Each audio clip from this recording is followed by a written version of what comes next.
Hi, everybody, and welcome back to another episode of Chasing Easy, where real life issues with real people are the topic. And today we have a special guest, and this is actually somebody that I'm working with that I think is really going to resonate with most of us since we're just now coming into the new year. And in the new year, what do most people do?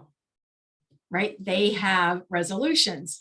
And so Catherine has something to share with us that's relative to a health, I almost want to say revolution. So Catherine, thank you so much for agreeing to be on here. And should I call you Dr. Catherine, or is Catherine okay? No, just Catherine is fine. I appreciate that though. And I love that you said a health revolution. I may start using that in some of my own materials. I like that idea. So thanks so much for having me today. Of course. So for our listeners out there, regardless of where you are in your health journey, I want you to just stay plugged in, because whether you think it is going to speak to you or not, my guess is that 99.9% of you will have something that you can gain from what Catherine's going to share with us today. So let's start with your journey, your health journey, where you were and where you are today. Okay. So it's interesting. There's kind of two legs of my journey. There's my personal journey and there's my professional journey in health. And so I guess I'll start by telling you a little bit about the personal side of things, because that's what's obviously had the most effect on my own life and kind of fueled my passion for where I am in my business today. So I would say I grew up as a gymnast. So growing up as a gymnast, I was super athletic and all of the things you think about, very fit and all of that. However, I was totally able to out exercise my nutrition. I ate whatever I wanted. I was a typical kid and a typical teenager. And so as I began the journey from an adolescent into adulthood, all of those things started catching up with me. So the old injuries started catching up with me. And then my terrible nutrition started catching up with me.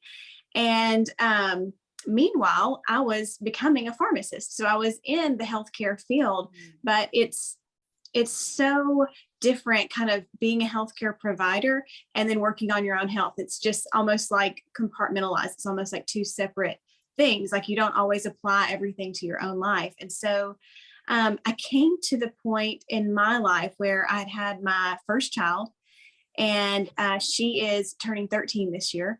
And I just was, so discontent. My personal life was a wreck. My relationship with God was a wreck. And not only that, my health and wellness was also a wreck because of a lot of the things I was dealing with personally. And so that was the point at which I started to say, okay, something's got to change.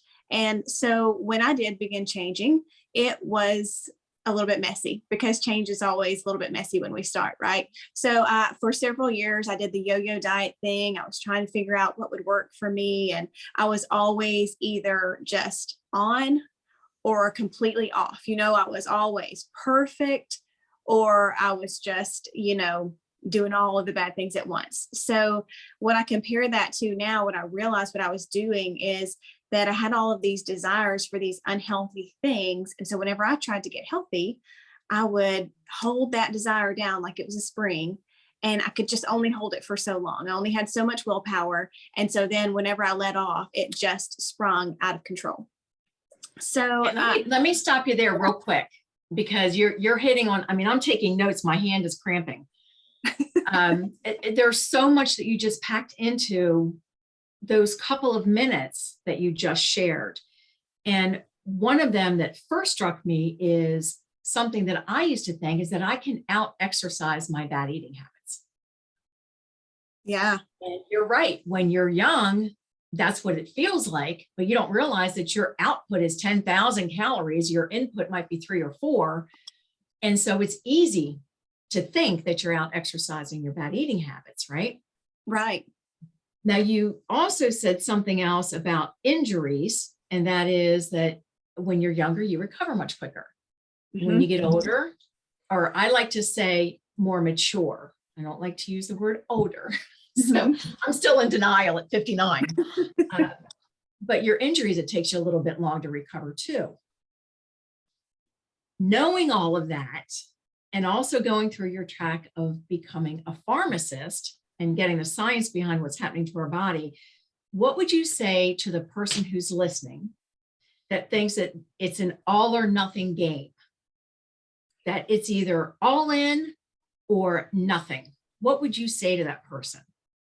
I would say that having that belief of it's all or nothing is where so many of us start. So it's okay if that's where you are now, but you need to know that that is truly a thought error. It's not a thought that's going to serve you for the journey, because we are on a long-term journey. At least that's what we're planning for. We don't know what the future holds, but that is our plan. And so all or nothing is not going to serve you, because we're never going to be perfect. We just aren't. So really, what I try to do is meet people exactly where they are, and knowing that we're always on this path of continuous quality improvement. But it's never going to be perfect. Yep. And again, going back to the audience thinking about out exercising, their bad eating habits, I can't tell you how many times I've heard somebody on the treadmill, they just burned 400 calories. Now they can go have that donut that they've been, had, where they've had that desire. And it just doesn't work like that, does it? No, it truly doesn't. And what's really so disappointing about that mentality to me, number one, it's that bank account mentality, which just doesn't work with our health and wellness. But number two, what's so disappointing is the amount of work. I don't know if this is just me. Maybe it's only me, not everybody else. But if I get on a treadmill and burn enough calories to have a donut, which is going to be 400 or 500 plus calories, that amount of work to me is so not worth it. Like that's miserable to me. All I get is a donut for all that work I just did. Like, no thanks. I'll pass. So yeah, I don't think that mentality serves anyone. Okay. All right. You hearing that, everybody out there? And really that's to me too, personally, because I've done all of these things. I've thought that I can out exercise what I'm eating, or if I exercise, my reward will be something that just completely discounts what I just did as far as exercises, which is what you just said. Mm-hmm. Okay, so then I won't interrupt you again until I have another question, but you were talking about desire. So how your desires line up. Yes. So from there. yeah, so that was really a pivotal moment for me when I realized that that's really what I was doing. And it was like, okay, well, what would happen in life if we just changed our desires? If the things that were unhealthy for us were no longer desirable. And I really learned this in some coach training that I did. I learned it from a lot of people I follow. I used to follow Dave Asprey quite a bit. I don't follow him as much now, but I used to. And he said something one time. He said, did you know that it's possible to drive through your town and see fast food restaurant or not see fast food restaurants, like not see them as food. So never having to decide, do I want to eat that thing or not? Because it literally, like your brain doesn't register that as food anymore. And it's about taking away that desire. And so then your choices are naturally healthier because you're only seeing the things that fuel your desire. Does that make sense? It does. I will tell you that I just removed the McDonald's and Burger King apps from my phone. As that's not a trigger necessarily, but it's a temptation. And so when you're on a health journey, the motivation behind that health journey has got to be something that sticks. And so I love what you're saying about change your desire. Mm-hmm. Mm-hmm. Don't desire that 20 count of munchkins from Dunkin' Donuts drive-through. No, I've never done that. But, but I really like, that's really getting to the core of it, isn't it? Is what you desire, because that's what you're going to go for. It is. And to me, the key thing about changing your desires is having a very rich imagination. So as a child, I always lived in my imagination. And as an adult, I still do the same thing. And so I talk a lot about vision. That's one of the things we do in the Hill Method retreat is create our vision for the future and for what we want our life to be. And I live in that vision of the future so often in my mind that I desire that so much that it does help all of the other things to fall away. And, it's a practice. So, for a long time, it was a morning, every single day practice where I said, reconnect to my vision every single morning, just live there for a few minutes. And now it's just become more natural. I don't have a set time of day that I do it anymore, but it just lives in my mind. And that's what creates the new desire.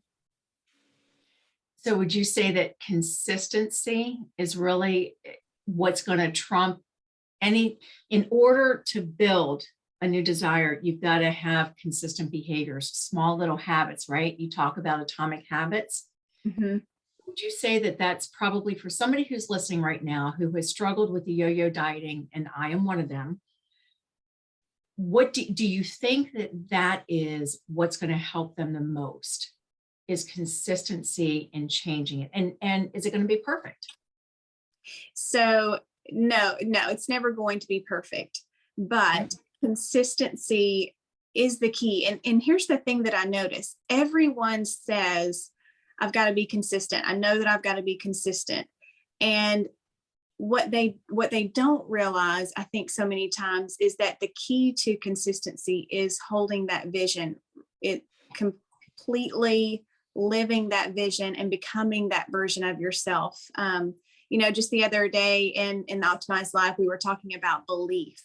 And so believing that that vision is possible, believing that that is who you are, so that when you get to the drive-through window, you're thinking, I am a healthy person. So what would a healthy person do here? So, I talk about good, better, best a lot in relation to your food choices. And so there are going to be some times where you need a quick meal, and maybe you go to the fast food restaurant, but you show up at the fast food restaurant as, I'm a healthy person. That is my identity. That is my vision. So how would a healthy person, how would a healthy version of me choose off of this menu? What's the best thing that I can choose in this situation today?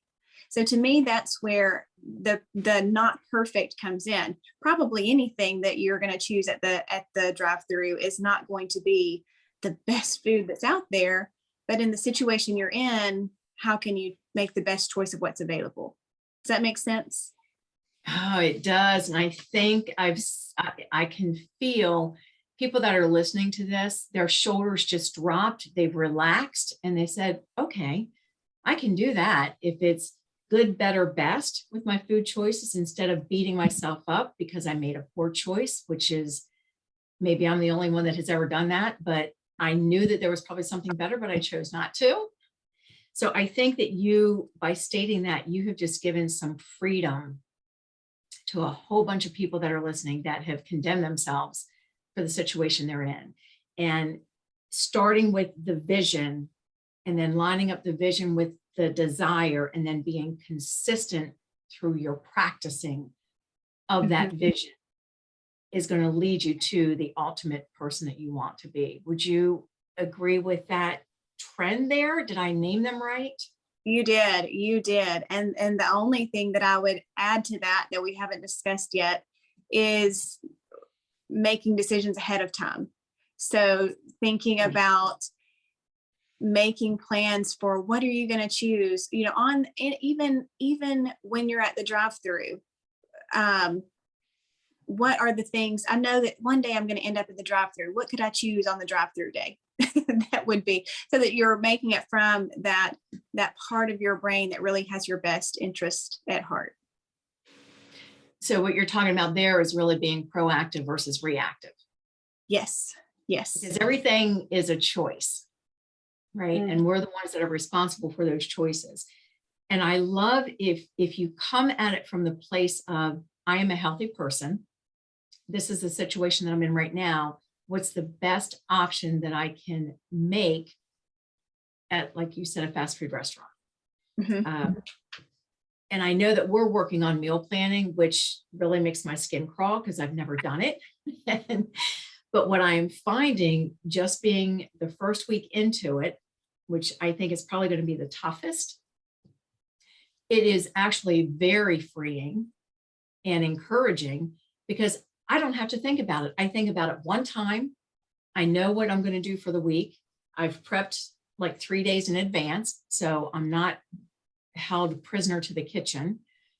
And it has given me a whole lot of time to relax and not think about food, which before, go ahead. Yeah, it's true. It is so freeing because now today, when you already know what you're going to have, you're not wasting mental energy going, okay, well, what am I going to have? And it needs to be healthy because I'm trying to do the health thing, but that's complicated. And the easy thing is here, you're not in that tension. That tension is just gone because you've already chosen. Yeah.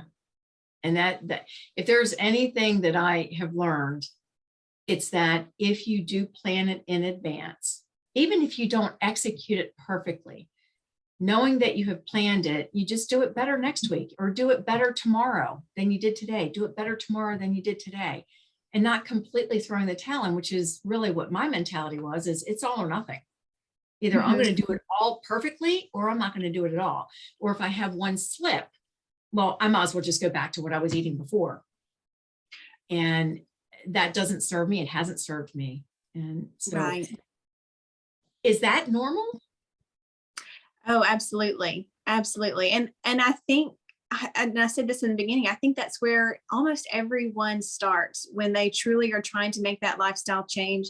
They really are the all or nothing approach. And it's what is so interesting about it is when you take that approach, the all or nothing, then you end up doing all for a short amount of time and then doing nothing. You know, you always end up back at the thing. And if you don't take that approach and you start with the grace and the I'm going to try and I'm going to fail and I'm going to do better and all that, then what you end up with eventually is something that looks much closer to all, you know, even though that's not the goal, but you end up a lot closer to all than nothing. I like that. So it's really has a lot to do with mindset.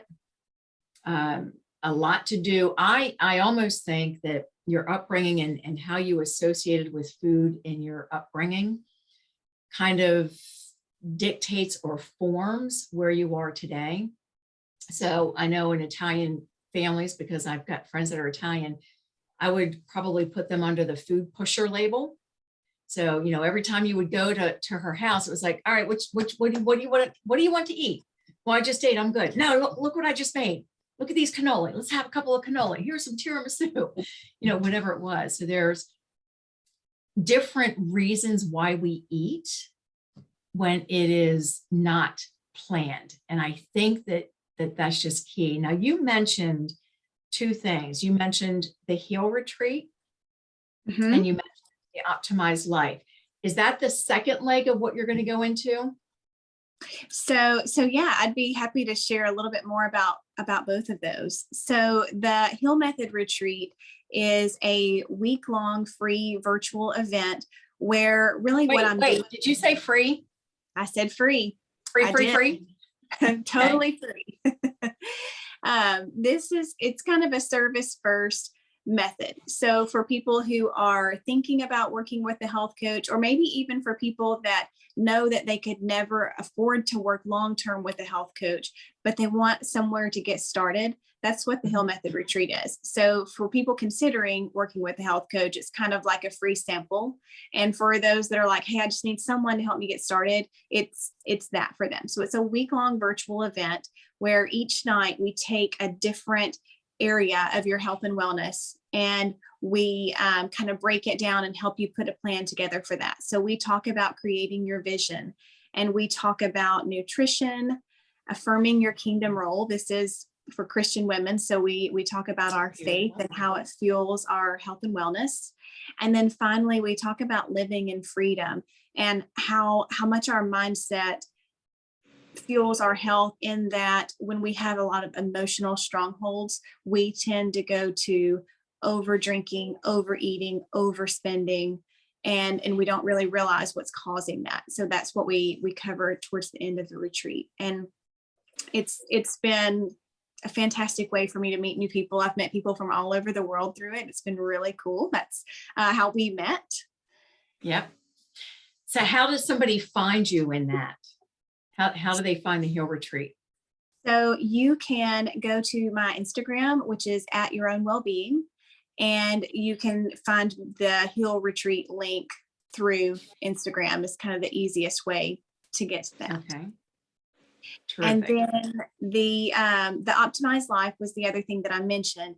And so this is the program that you're in, and it's our year-long transformational journey that is meant for Christian women who want to work on a life and health transformation. We really we try to cover, and you can probably speak to this more than I can even, but we cover life and health because they really work side by side. So much of it is our day-to-day lifestyle type things and the things that are going on in our lives that affect the habits that we have every day.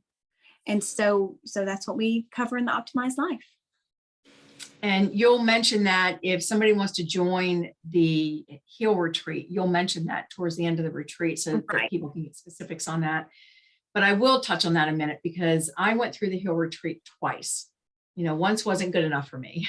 So I went through it twice because I wasn't sure that I really understood what the Optimized Life offered. And I don't retain things really well a first run through. So I wanted to go through it again to make sure that I was following protocol, even with just the Heal Retreat. And I questioned, is this really something that I want to do? I've done the yo-yo dieting. I want to be healthier. And what I will say is after the second time, because you always get something new and fresh each time you're exposed to material. And so what I got new from it was my vision. And the vision was, I need to be able to sustain vitality to be able to do the kingdom work that I've been assigned to do. I'm not going to do that by clicking on my Burger King and my free fries app for McDonald's, right? But I didn't know how to not do that. And I thought, maybe once in a while I can do that. And I still can. I mean, I can still choose to do those things, but I'm choosing differently now. And there's so much more to what you're offering than just a conversation. There's training, there's a nutritionist that's on board. There are other women going through the same journey. And because it's all women, not excluding you men, but we are, but because it's all women, we can talk about things that are really unique to women and not be embarrassed by it. And I mentioned early on, should I call you Dr. Catherine or just Catherine? And you said Catherine is fine. But doctor comes from being a pharmacist. And so the way that you understand how the human body interacts with things and our response to it, I think is critical in you coaching people through their health journey because everybody is different. And so you were able to enlighten me on a couple of things that have helped me greatly, one of them being sleep, but you just have a different perspective. So I thank you for that. The other thing, though, that I wanted you to touch on, because I know I jumped in and asked some questions because I didn't want to forget, but we started on your personal journey. And so take us now, we're going back, for those of you that are ADD that can follow us, I'm going back to the beginning. So you started out with your personal journey, what worked for you, what you figured out didn't work for you. And now where are you today in that personal journey? And I want you to speak specifically to New Year's resolutions, because that's where a lot of people are going to find me now for your episode. Okay, so for me personally, where I am now with my health journey is, and this is what I've started calling it this year, and in my health journey, I'm now calling it New Year's continuations. And this is the first year that I've started calling it that because for so many years, there were these different facets of my health and wellness that I was trying to to optimize. That's why I called my coaching group the Optimized Life, because there were so many different things that I was trying to optimize. And I've actually realized in this past year, and maybe it is partially because I'm coaching too, and my mind is so much more on these things now, but in my health and wellness journey now, I feel like I have a plan that works for me. And I know all of the fail safes, all of the things where, if I have a bad night's sleep, how can I get back on track and recover? Or if I, if I get sick, if I get a cold, what can I do to get better really quickly? And just all of the things that I need to do on a daily basis to take care of myself, I feel like are just a part of my life now. And so on my health and wellness journey, it really is a New Year's continuation. It's just a reaffirmation of where I want to go in that. And what's actually exciting about that is because I no longer have that weighing on my mind that I need to improve this or get this thing under control. It's opening doors for other areas of my life to be improved. So my husband and I have started a 3-year journal this year, and it's a question of the day. And so every day we have one question, and it's just like 3 or 4 lines that we write about that question. And I'm excited that I'm getting to work on something else in my life. I don't have to only focus on that health and wellness anymore, because it's not so out of control. So all of that is beautiful. And I think that, well, I know it resonates with me and probably a lot of the people that are listening. I love the idea of a New Year's continuation versus a New Year's resolution. Talk to me about the mindset behind that. I think that the mindset for me is that affirming that I have become that identity. So that identity was so important to me to be able to say, I am a healthy person. And it's like, I've accomplished that. I am that person now. And so the New Year's continuation really just is this is who I am. It just is a part of me. Oh, I love that.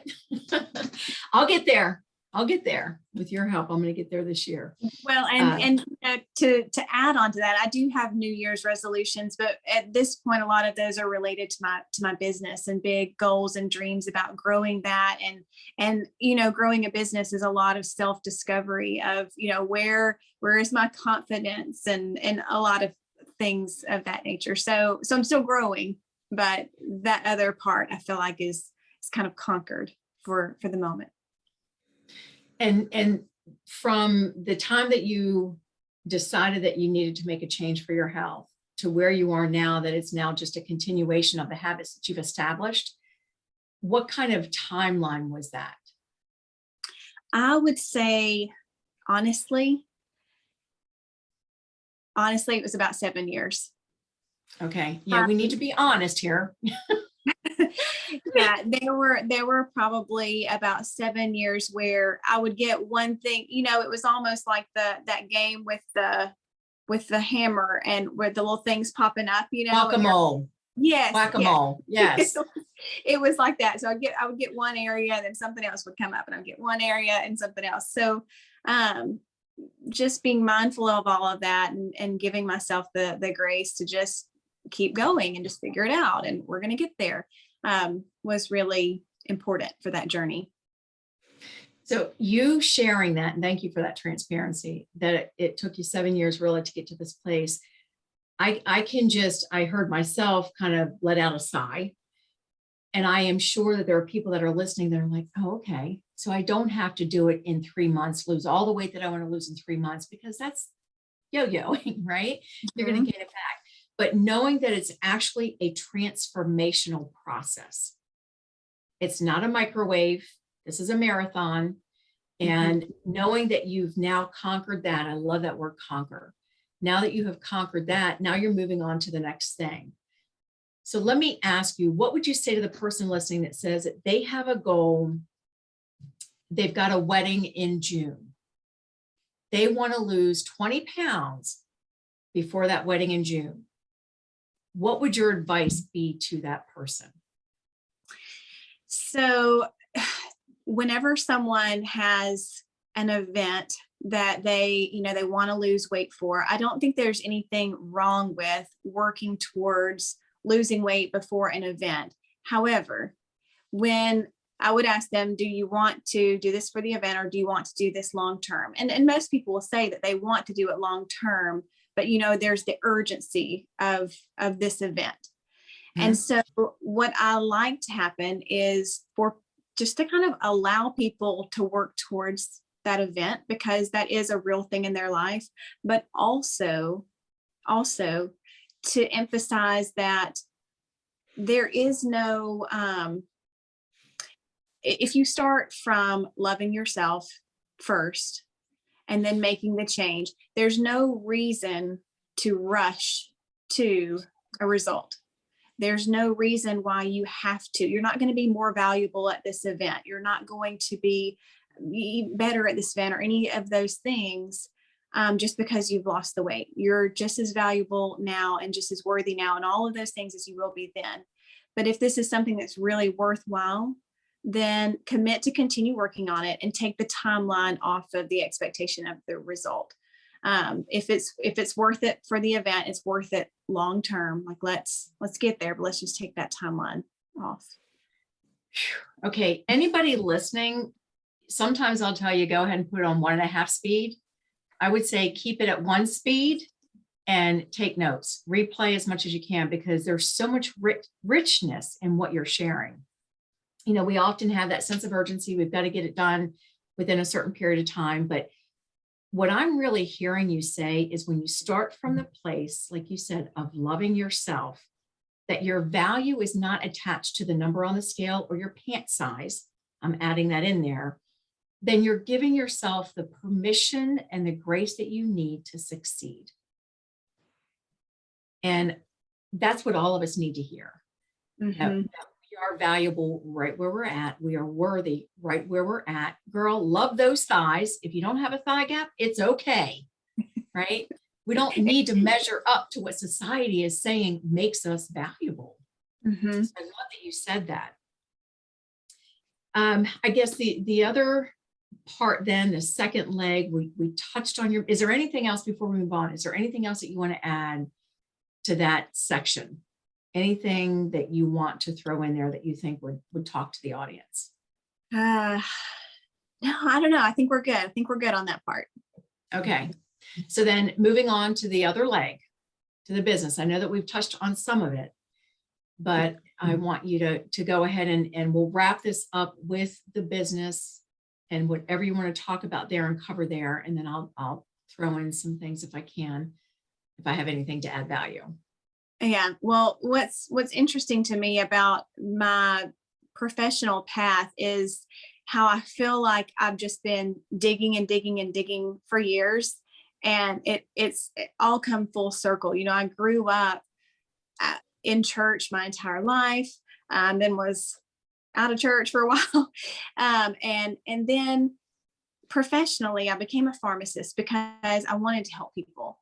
And then in pharmacy, sorry, my computer's just turned on.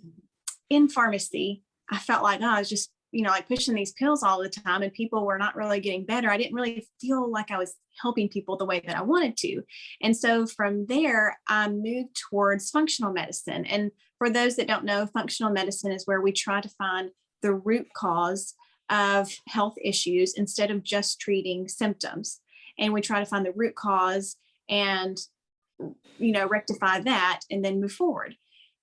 And so that was great for a while. I did a lot of hormone replacement therapy, but then I started having all of these conversations with women and I still felt like I was taking that Band-Aid approach. And I wanted to have these deeper conversations with them because I could see that there were things in their lifestyle that were not making sense. Like I could give them all of the supplements, all of the hormones, all of that. And if their nutrition was still not good, if their stress management was not good, if their sleep was not good, they weren't going to get better. So then it was like, okay, well, the root cause, like just keep digging. And so that's when I got into coaching. And then getting into coaching where it came full circle was like, we've really got to bring God back into this because if we are not spiritually sound and we don't have the relationship with our creator that we need to have, and then letting everything flow from that, Like that's the root, that is literally the root. So that was my full circle moment, when that was kind of how I realized I really wanted to create this group of Christian women that could work on their health and wellness alongside each other, in that light, with that perspective. And I think, when you think that we are made in God's image, right? And that we are the temple of the Holy Spirit. So does it make sense to fuel our body with something that's going to help to sustain us? Or is it something that we just want to throw in the towel to any temptation? And I've done both. So, and sometimes in the same day. But I think it's really important for folks to know that regardless of where you are in your health journey, you can choose better, right? But not to beat yourself up. I mean, to give yourself the permission to fail, because we're flawed. Even though the word tells us there is no flaw in us, we are flawed. And so to just accept that and know that you are loved right where you're at, because one of our innate desires is to be loved and accepted. Yes, absolutely. That does not translate to you will be loved and accepted if fill in the blank. If you're a size 2, which I wasn't even a size 2 when I was born. So, it just doesn't serve us well, especially as women, if we think that our identity is wrapped up in our size. It just doesn't. And what's so interesting about that is so much of the judgment comes from ourselves too. We talk about it coming from other sources, but I put so much of it on myself, and I know most of us do. And so that's why I say, love yourself right where you are. And I don't want to preach self-love in a way that is not scriptural, but self-love in that, like, God gave you this body, you were created in his image, and just love yourself because of that, because of who created you. Yeah. And so any of the words or thoughts that you have going in your mind that somebody else has said to you that did not edify you, here is my caution. Women, I have 3 daughters, and all of them have been in relationships that they should not have been in, including their mama. What my comment to them is, and to anybody who is listening, whether you're male or female, my comment to you would be, look at the people in your life.